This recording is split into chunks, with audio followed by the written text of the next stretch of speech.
Allô, allô, allô tout le monde. Encore une fois, on va faire un petit enseignement, une petite capsule pas très longue. Et comme prévu, eh bien, on va parler justement, est-ce que c'est possible que la prière puisse nous rendre justes? Et on va regarder parce que Dieu a trouvé dans l'Ancien Testament des hommes qu'il voyait comme justes. Et on va regarder dans Ézéchiel 14. Et on va lire à partir du verset 13, 13 et 14. Donc, Ézéchiel 14, verset 13, 14. Même, on va commencer au verset 12, d'accord? Ézéchiel 14, verset 12 à 14.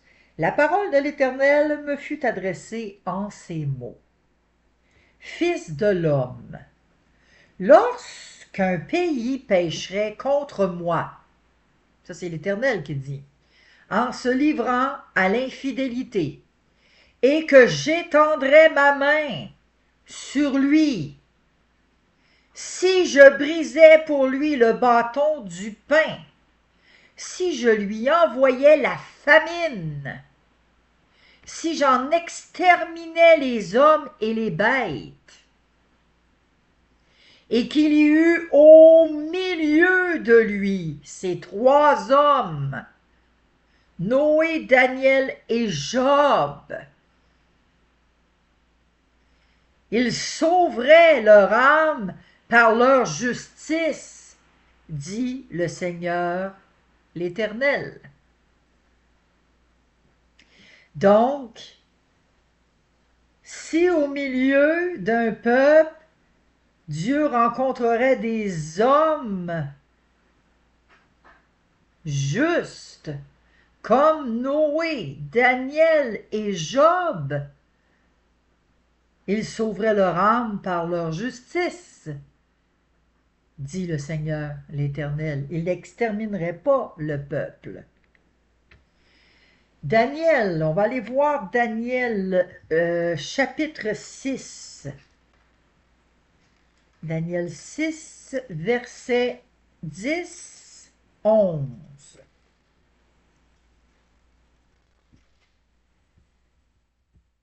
Lorsque Daniel sut que le décret était écrit, parce que là, il y a eu un décret, et à causer, c'est une embuscade, là. Faut lire le chapitre Daniel, là.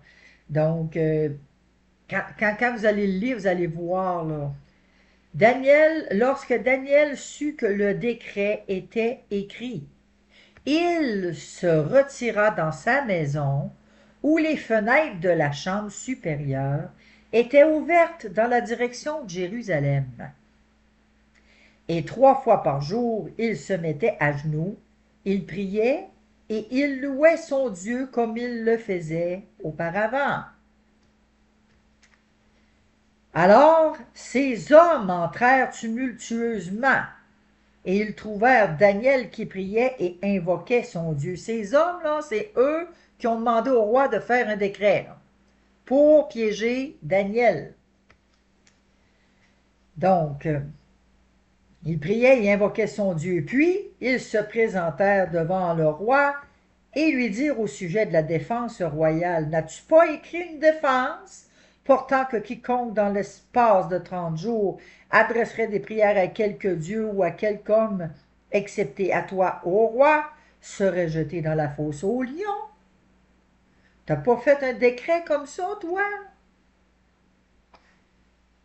Donc, Daniel, quand il a entendu qu'il y avait un décret, il n'a pas respecté, puis il n'a pas écouté. Savez-vous, ça fait penser à quoi? Ça fait exactement penser à ce que l'on vit actuellement. Ils veulent enlever la prière dans les lieux publics. Ils veulent plus qu'on prie sur les places publiques, puis ils vont sûrement arriver à leur fin. Ça, c'était déjà arrivé dans l'Ancien Testament, puis souvenons-nous, l'Ancien Testament, c'est l'ombre des choses à venir. Donc, ici, il a fait un décret qu'il n'y avait pas personne qui devait prier d'autres dieux, puis il fallait qu'il prie, puis qu'il louange le roi seulement, excepté toi, le roi. Et là, ben, Daniel, il avait quand même des bonnes grâces aux yeux du roi. Mais ces gens-là, ils l'ont piégé. Fait que là, ils ont été voir le roi, mais ouais, t'as pas fait un décret, toi, là, là? T'as pas écrit quelque chose? Que là, si ça se reproduisait, tu jetterais la personne au lion? Fait que là, le roi, il était comme mal pris. Il aimait beaucoup Daniel, mais il était mal pris. Il pouvait pas aller contre le décret que lui-même avait signé. Donc, ils utilisent la loi contre la foi de Daniel. C'est, je vous dis, c'est tellement similaire là, quand on regarde ce qui se passe aujourd'hui. On se dit, il n'y a rien de nouveau sous le soleil, là. Rien. Rien de nouveau. Alors Daniel, lui, il a continué de prier malgré le décret du roi. Il avait créé une habitude comme il faisait auparavant. Il n'a pas arrêté de prier, puis et ci et ça. Il a continué, il dit que sa fenêtre, il s'en va dans sa chambre supérieure et la fenêtre était ouverte dans la direction de Jérusalem. Et 3 fois par jour, il se mettait à genoux. Il priait et il louait son Dieu, il louait Dieu. Il n'a pas changé ses habitudes à cause d'une loi, à cause que le gouvernement a décidé que on ne prie plus, on fait plus ci, on fait plus ça. Voyons donc. Il a continué. Même si ça l'a occasionné de se faire emprisonner, de se faire envoyer au lion. Daniel était prêt à mourir. Coûte que coûte, Daniel était prêt à mourir. Souvenez-vous la semaine passée, quand j'ai dit, il y en a qui m'ont dit, moi, mais si on te demande de choisir, ben là, tu abandonnes Jésus ou on tue tes enfants? Ben, tu les, mes enfants, mes petits-enfants, tu les, qu'est-ce que vous voulez que je vous dise? Coûte que coûte, j'abandonnerai pas mon Dieu pour faire plaisir à tout chacun. Non. Donc, Daniel, c'était ça aussi. Il n'a pas abandonné Dieu, il a continué à prier parce que Daniel connaissait Dieu. Avoir une vie de prière sans compromis. Il n'a pas compromis sa vie de prière au détriment du décret qui a été déclaré. Il n'a pas dit, oh, ben, je vais me soumettre, puis quand que le décret, au bout de 30 jours, va passer, je me remettrai à genoux, puis je prierai. C'est pas ça qu'il a fait. Non, non, non, non. Décret, pas décret, là, moi, non, je prie Dieu. J'ai ma relation avec Dieu. Je prie mon Dieu. Il a continué. Est-ce que nous, on serait prêt à continuer dans un décret comme ça quand on sait que ces vers-là qui sont en train de s'en aller, ils veulent nous interdire de prier en public, là? Est-ce que nous allons nous plier à leur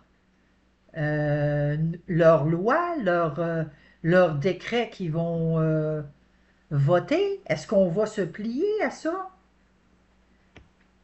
Est-ce que nous allons continuer de prier si nous savions que ça pourrait nous coûter la vie? Que ça peut tout nous coûter. Ouais, mais là, si tu continues à prier, tu vas avoir une amende. Si tu continues à prier, puis si pis ça, ben, tu vas aller en prison. Puis si tu continues à prier, on va t'enlever ta maison. Si tu continues à prier, ben, tu vas perdre ton travail. Est-ce que nous, on est prêt à continuer malgré ce que ça peut nous coûter? Qu'est-ce que cela nous apprend à propos de la discipline spirituelle? Ça nous apprend quelque chose, là. Ça nous apprend à se discipliner, à garder notre relation avec Dieu, à ne pas avoir peur puis à se soumettre. C'est un peu comme Daniel, là, quand oui, il est dans la fosse au lion, mais c'est comme ses compagnons quand il les a envoyés dans la fournaise ardente. Comment il s'appelait, dont ils ont Shadrach, Abednego et tout ça, ils les ont envoyés dans la fournaise ardente parce que là, ils se sont pas prosternés devant la statue. Hey, voyons. Non, on ne se prosternera pas devant la statue pour aucune considération. Envoie-nous dans la fournaise, puis si Dieu il veut nous sauver, il va nous sauver, puis si on périt, on périra. Voyez-vous comment est-ce que c'est que quand on est intègre, on devient inébranlable parce qu'on connaît Dieu? Il n'y a plus rien qui nous dérange. Vous voulez m'interdire à prier? Interdisez-moi si vous voulez. Mettez-moi en prison. Donnez-moi des amendes si vous voulez. J'arrêterai pas de prier. Et Daniel, il n'a pas arrêté de prier. Il n'a pas dit, ben là, hey, il y a un décret là, de 30 jours, puis si on n'obéit pas, on va être jeté dans la fosse aux lions. Il n'a pas eu peur des lions. Il a continué à prier. Il a été jeté dans la fosse aux lions. Et c'est sûr que le roi, lui, il s'inquiétait parce qu'il aimait beaucoup David, pas David, mais il aimait beaucoup Daniel, pardon. Il s'inquiétait pour lui, il a presque pas dormi de la nuit, même au matin, tout de suite, aux aurores, dès que l'aurore s'est levée, il était là aux portes, puis Daniel, Daniel, t'es-tu là? T'es-tu arrivé quelque chose? Sois sans crainte. Les lions ne m'ont pas touché. La main de Dieu, la main de Dieu. On va regarder Job 33. Job 33, où est-ce que t'es mon ami Job? Par ici, ok. Job 33, le verset 26. Alors,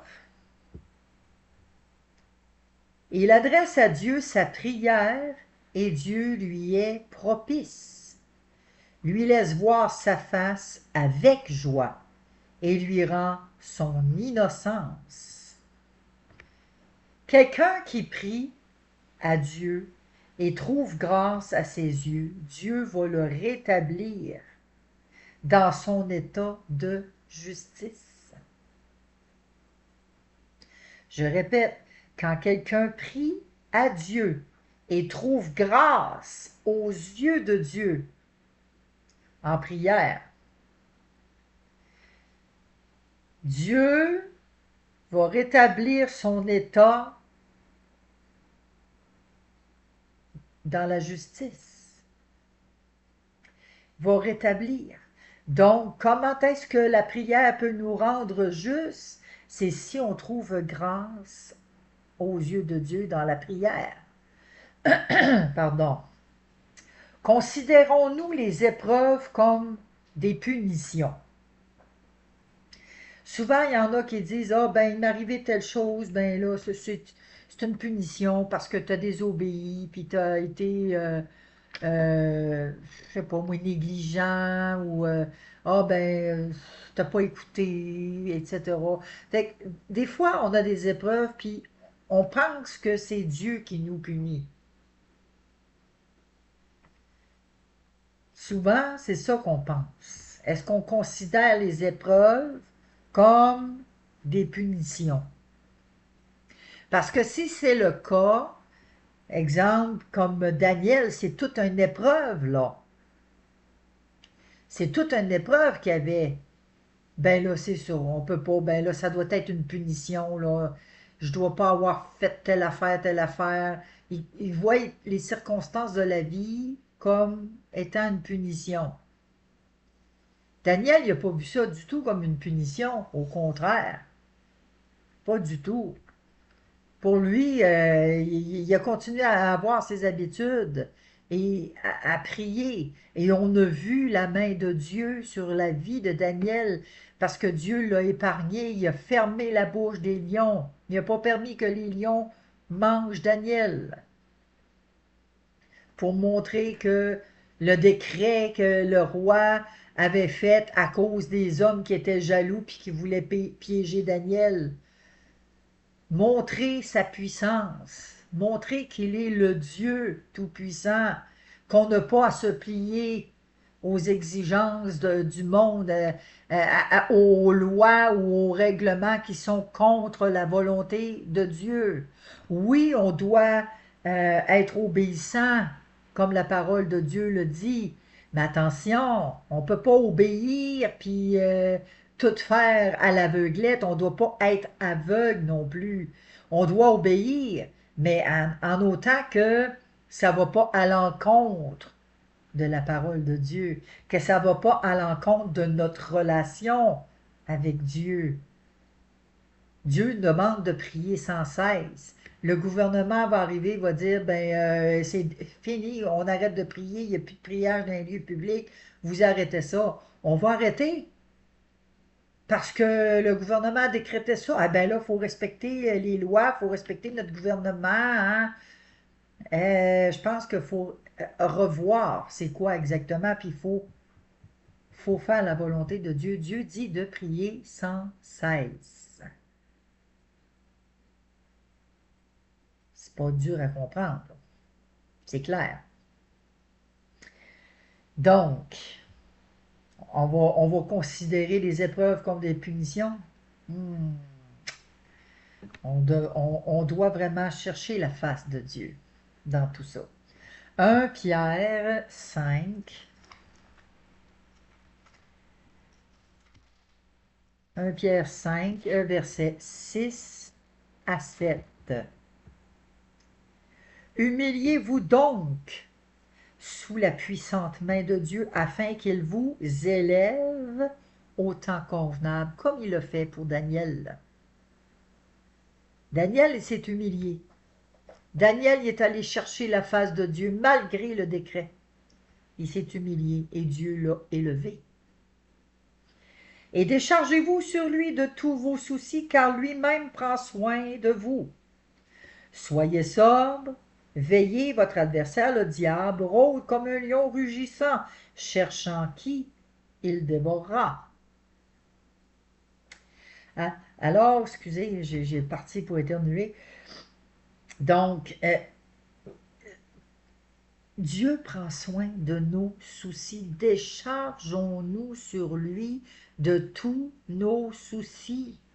Seigneur, on voit qu'est-ce que le gouvernement est en train de faire, Seigneur. Je suis pas d'accord avec ça.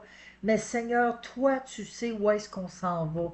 Je te fais confiance. Je n'arrêterai pas, Seigneur. Tu dis dans ta parole qu'on doit prier sans cesse, d'aller, d'imposer les mains sur les malades, d'aller propager l'Évangile, de parler de Jésus, d'aller, de faire des disciples, de les baptiser au nom du Père, au nom du Fils, du Saint-Esprit. On doit prier. Prier, tu nous le demandes, Seigneur. Ben, je vais le faire. Coûte que coûte, je vais le faire. Peu importe les décrets, peu importe les lois que le gouvernement va voter. Seigneur, je vais le faire et je vais être intègre dans ta parole, dans ce que tu nous demandes de faire. Parce qu'on doit se rappeler que c'est l'obéissance que Dieu nous demande. Dieu nous demande d'obéir à sa parole, pas à obéir aux lois des hommes, quand les lois des hommes ne sont pas conformes à sa parole. Alors humiliez-vous, déchargez-vous sur lui de tous vos soucis, car il prend soin de vous. La première chose que Dieu demande, c'est l'humilité. On doit s'humilier devant le Seigneur. Luc 22. Luc 22, on va aller lire le verset, pardon, pas le chapitre, Luc 22, verset 39 à 46. Après être sortis, bon, Jésus prit sur la montagne. Là, ils ont été, il était parti, le Seigneur, voici deux épées, il était dans le jardin et tout ça, puis Là, Jésus il avait dit, vends, puis ton vêtement, achète un épée. Vous savez, la première fois, quand Jésus a envoyé ses disciples, emmenez rien avec vous, emmenez rien. Mais là, il était dans le souper, puis là, il leur parlait, ben là, si vous avez quelque chose, vendez-les, apportez-vous des vêtements, achetez-vous un épée, en tout cas. Donc, là, après être sorti, il alla selon sa coutume à la montagne des Oliviers. Ses disciples le suivirent. Lorsqu'il fut arrivé dans ce lieu, il leur dit, priez, priez, afin que vous ne tombiez pas en tentation. Puis, il s'éloigna d'eux à la distance d'environ un jet de pierre et, s'étant mis à genoux, il pria, disant, Père, si tu voulais éloigner de moi cette coupe, toutefois que ma volonté ne se fasse pas, mais la tienne. Alors un ange lui apparut du ciel pour le fortifier. Et en agonie, il priait plus instamment, et sa sueur devint comme des grumeaux de sang qui tombaient à terre. Moi, j'ai jamais vu quelqu'un qui a sué des grumeaux de sang. J'en ai jamais vu, j'en connais pas. J'en ai jamais vu. Après avoir prié, il se leva et vint vers ses disciples qu'il trouva endormis de tristesse. Et il leur dit, pourquoi dormez-vous? Levez-vous, priez afin que vous ne tombiez pas en tentation. Pourquoi vous dormez? Réveillez-vous. C'est un peu ce qu'il nous dit à nous ici, là. Pourquoi qu'on dort? Réveillez-vous, priez.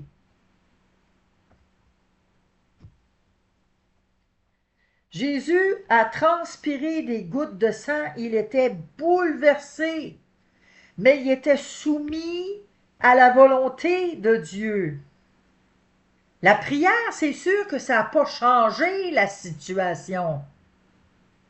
Les prières, c'est pas là dans le but de changer les situations. Oui, ça peut arriver que Dieu change les situations, mais c'est pour ça que quand on prie selon ta volonté, comme Jésus a dit.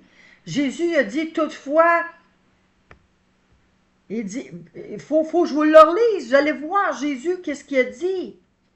Si tu voulais éloigner de moi cette coupe, toutefois que ma volonté à moi ne se fasse pas, mais la tienne. On est combien à chercher la volonté de Dieu dans nos prières?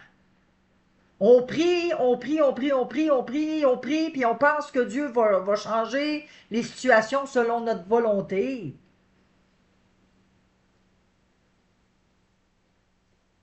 Mais la prière, ça n'a pas changé la volonté de Dieu parce qu'il devait passer par là. Au contraire, la prière l'a fortifié. Alors, quand on prie, on doit chercher à savoir et à connaître la volonté de Dieu et de s'y soumettre. Et Seigneur, donne-moi la force d'accomplir ta volonté. Que je m'y soumette et donne-moi la force. Fortifie-moi, Seigneur. Le psaume 62. Donc ça, c'est des prières qui peuvent nous rendre justes quand on prie de cette façon-là. Parce que Dieu, il regarde aussi au cœur. Psaume 62, versets 5 et 5 à 8. Ils conspirent pour le précipiter de son poste élevé. Ils prennent plaisir au mensonge. Ils bénissent de leur bouche et ils maudissent dans leur cœur. Voyez-vous ce que je viens de dire?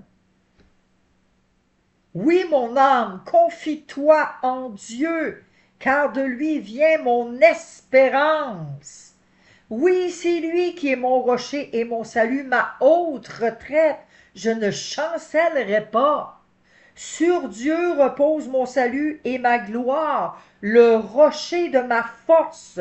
Mon refuge est en Dieu.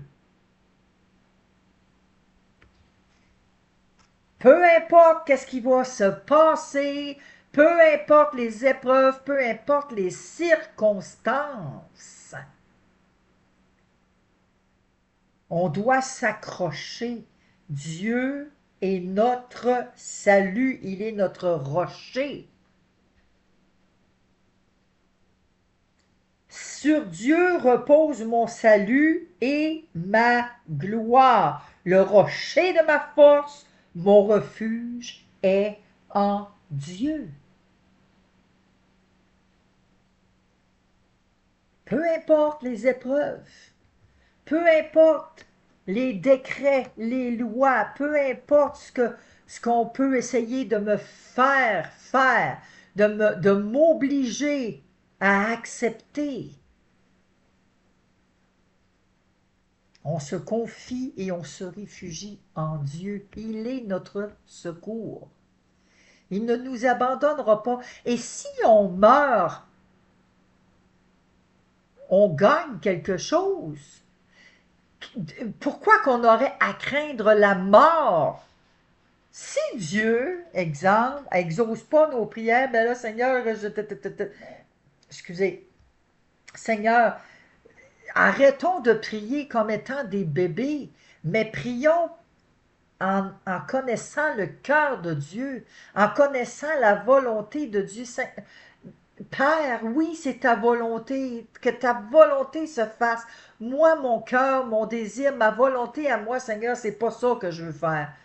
Mais je veux accomplir ta volonté. Donne-moi la force, donne-moi le vouloir, donne-moi le faire, que je sois en mesure d'être intègre, que je sois en mesure de marcher selon ta volonté, selon tes critères, selon ton caractère, selon ton cœur, pour que je puisse accomplir ta volonté.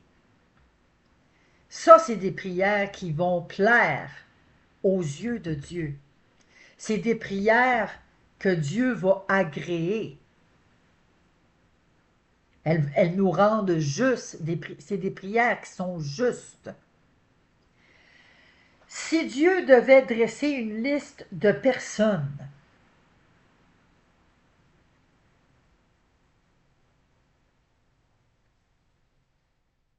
nos noms, est-ce que nos noms y figureraient? Si Dieu, bon, dirait, bon, ben moi, là, je vais dresser une liste de personnes, celles que je trouve justes, est-ce que notre nom, comme Noé, Daniel ou Job, serait cité dans sa liste au jour d'aujourd'hui? C'est une bonne question, c'est une bonne réflexion. Est-ce que nous sommes reconnus? Oh ben là, oui, on est juste en Jésus-Christ parce que quand que Jésus, on l'a accepté, Jésus il est mort sur la croix, ben Dieu il nous voit pas, il voit Jésus en nous et ci et ça. Oui, le sang de Jésus nous purifie, nous justifie, oui. Mais au niveau de nos prières, est-ce qu'on fait penser à des lamentations dans l'Ancien Testament quand que les femmes se lamentaient sur les enfants qui étaient tués, qu'on entendait là, les cris des femmes qui ne voulaient pas être consolées, ils se lamentaient, ils se lamentaient. Est-ce qu'on est comme ça dans nos prières ou on va avoir une prière qui va plaire à Dieu et qui va nous rendre justes aux yeux de Dieu? Oui, on est rendu juste, on est déclaré juste en Jésus-Christ, mais celui qui garde ma parole, il faut garder la parole de Dieu. On va regarder Colossiens ensemble. Colossiens 4.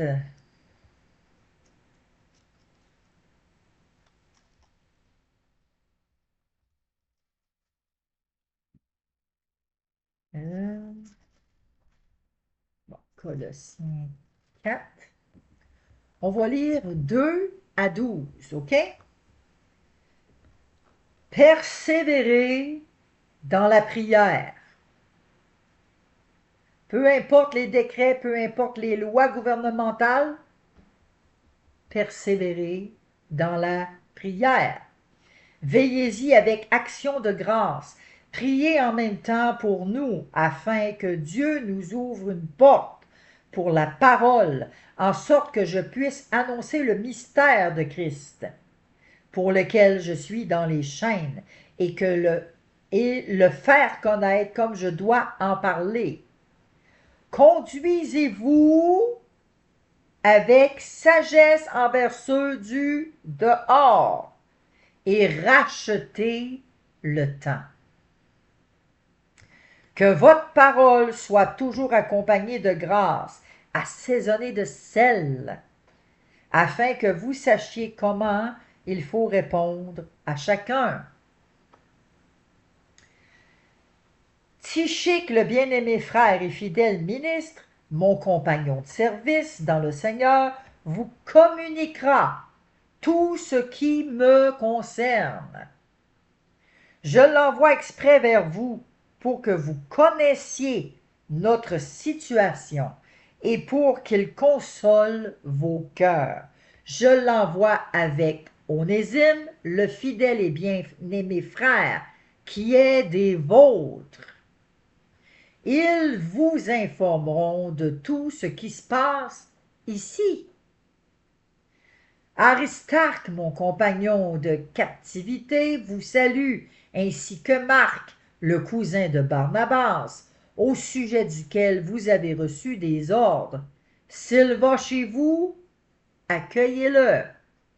Jésus, appelé Justus, vous salue aussi. Ils sont du nombre des circoncis et les seuls qui aient travaillé avec moi pour le royaume de Dieu et qui ait été pour moi une consolation. Épaphras, qui est des vôtres, vous salue, serviteur de Jésus-Christ. Il ne cesse de combattre pour vous dans ses prières. Il ne cesse de combattre pour vous dans ses prières. Priez sans cesse, afin que, parfait et pleinement persuadé, vous persistiez dans une entière soumission à la volonté de Dieu. Qu'on persiste dans une entière soumission à la volonté de Dieu. Et c'est un combat. Il priait un combat de prière pour ça. On est combien qui prient en combat pour le salut des âmes, pour que Dieu donne la force afin qu'on puisse persévérer dans la soumission de la volonté de Dieu. On doit prier pour nos frères, nos sœurs qui sont faibles dans la foi. On doit insister, on doit combattre le bon combat de la foi. Prier avec justice, prier avec foi, prier avec ardeur pour que Dieu puisse faire son œuvre, réveiller nos frères, réveiller nos sœurs, afin qu'on soit prêts, qu'on se prépare, qu'on soit des vierges sages. La prière avec l'endurance, la persévérance. Il ne faut pas qu'on abandonne Dieu quand ça va mal dans notre vie. Quand ça va bien, c'est facile. Mais c'est quand ça va mal, c'est là, encore plus, qu'on doit s'accrocher et persévérer, qu'on doit avoir de l'endurance. Ésaïe 1, on va aller voir ça ensemble.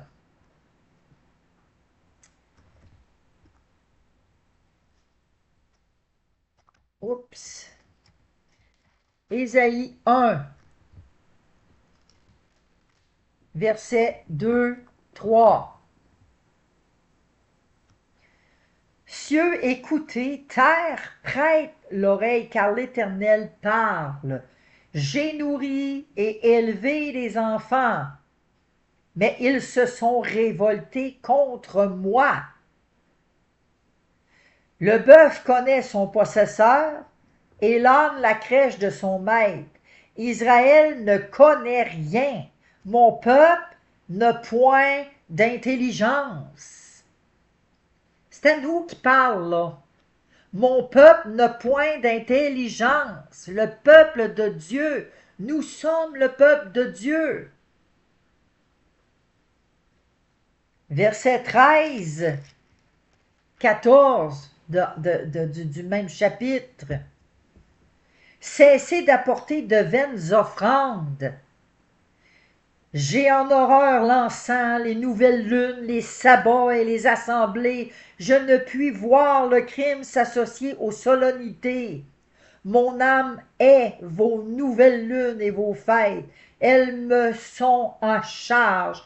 Je suis là de les supporter. Et là, on pense qu'on fait bien, puis on va faire des sacrifices, puis on va continuer de faire des offrandes, puis on va continuer, puis on n'écoute pas. On n'écoute pas le Seigneur, on ne demande pas c'est quoi sa volonté. On va prier, on va louer, alléluia, on va danser, on va faire les mêmes rituels dimanche après dimanche après dimanche, ou même à la maison. On va comme, moi j'appelle ça quasiment comme faire une liste d'épicerie. Puis après que la liste est finie, on met le papier dans la poubelle un coup que l'épicerie est faite. C'est un peu ça. Le peuple continuait, on est le peuple de Dieu, on continue à faire nos affaires. Et là, ici, cessez d'apporter de vaines offrandes, genre, j'ai en horreur l'encens, les nouvelles lunes, les sabbats, les assemblées.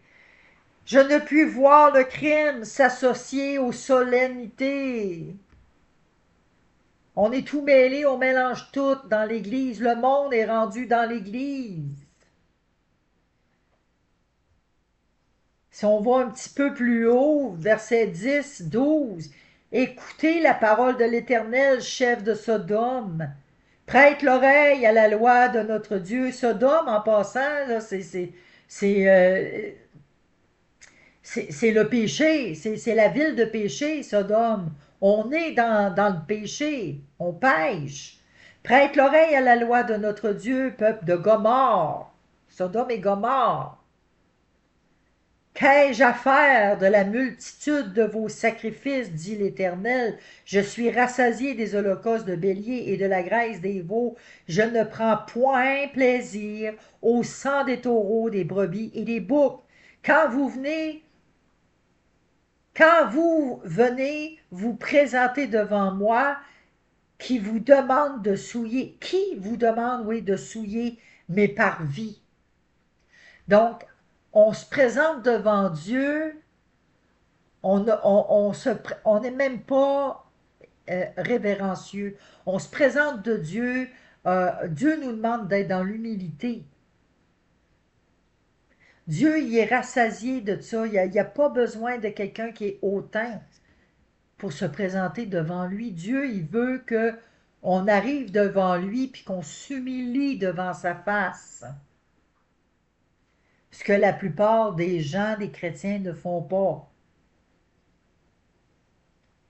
Verset 15. Quand vous étendez vos mains, je détourne de vous mes yeux.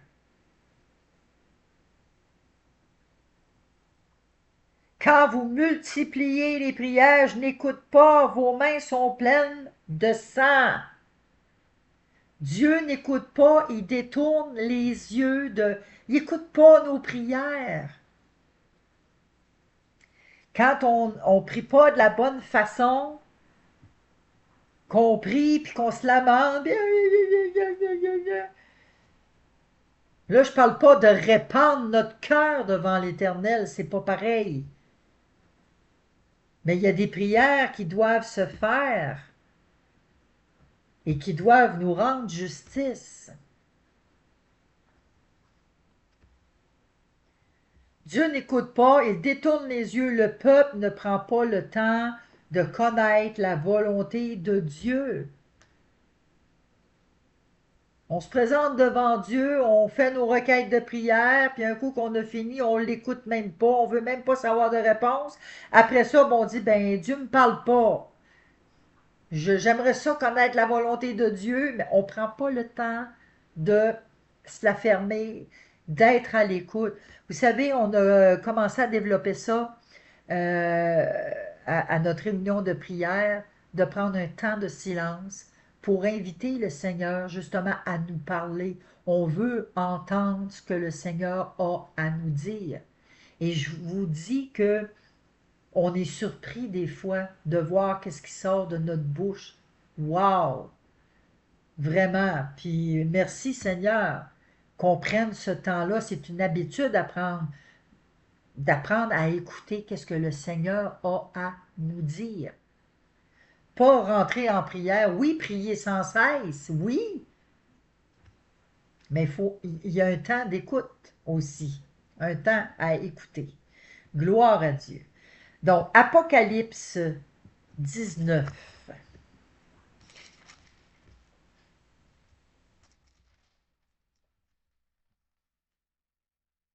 Apocalypse 19, on va regarder le verset 7 à 9.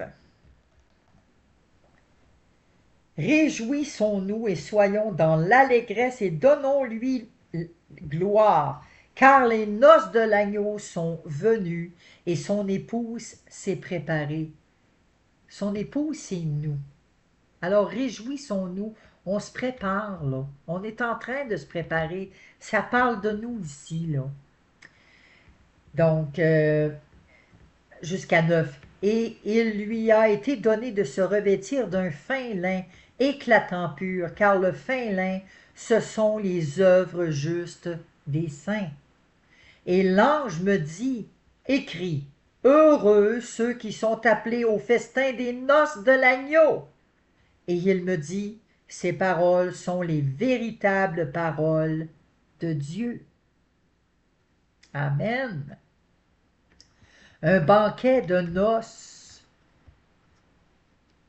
Qu'est-ce qui se passe si nous sommes invités et que nous ne comprenons pas sa signification? Comment pouvons-nous nous préparer par la prière pour être prêts?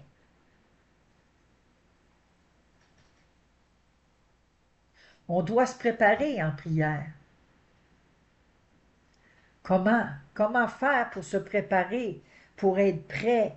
Ben Seigneur, c'est ça, comme j'ai toujours dit, regarde si je suis sur une mauvaise voie. Oui, on va prier, prier sans cesse, mais prier, comment qu'on fait pour se préparer? C'est de prier selon la volonté de Dieu. Seigneur, je ne veux pas faire ma volonté, mais je veux faire ta volonté. Aide-moi, Seigneur, à m'y soumettre. Parce que c'est pas facile toujours de se soumettre à la volonté de Dieu. Parce que la chair est faible et la chair, elle veut dominer. Donc, on va aller regarder Matthieu 22, 1 à 3. Matthieu 22, 1 à 3. Jésus, prenant la parole, leur parla de nouveau en parabole, et il dit, le royaume des cieux est semblable à un roi qui fit des noces pour son fils. Il envoya ses serviteurs appeler ceux qui étaient invités aux noces, mais ils ne voulurent pas venir. Il envoya encore d'autres serviteurs en disant, dites aux conviés, voici, j'ai préparé mon festin, mes bœufs et mes bêtes grasses sont tuées, tout est prêt, venez aux noces. Mais sans s'inquiéter de l'invitation, ils s'en allèrent, celui-ci à son champ, celui-là à son trafic, et les autres se saisirent des serviteurs, les outragèrent et les tuèrent. Le roi fut irrité. Il envoya ses troupes, fit périr ses meurtriers et brûla leur ville. Le royaume des cieux est semblable à des noces.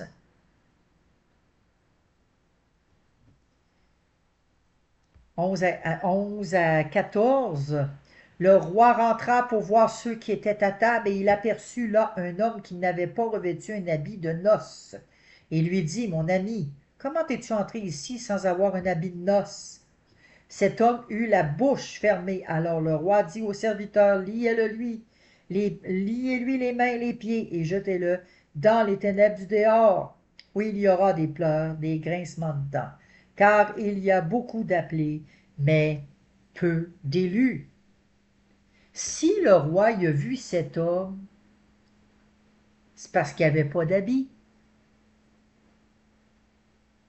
Il n'était pas habillé avec un habit de noces, s'il l'a remarqué. Donc, il savait qu'il devait faire, il savait, cet homme-là, qu'est-ce qu'il devait faire, mais il ne l'a pas fait. Donc, il n'était pas préparé. Comment se préparer? On le sait, là, qu'on doit se préparer, mais on ne le fait pas. Alors, comment le faire? Ça, c'est à chacun de nous de le faire. Donc, moi, je vous laisse là-dessus. Je vous laisse un temps de réflexion. Comment faire pour se préparer? Effectivement, vous pouvez aller lire 1 Samuel 1, verset 1-16 et Exode 19, 24, 32. Alors, je vous souhaite une belle semaine, une belle préparation. Préparez-vous en prière à combattre le bon combat, le combat de la foi. Sur ce, bonne semaine. Merci.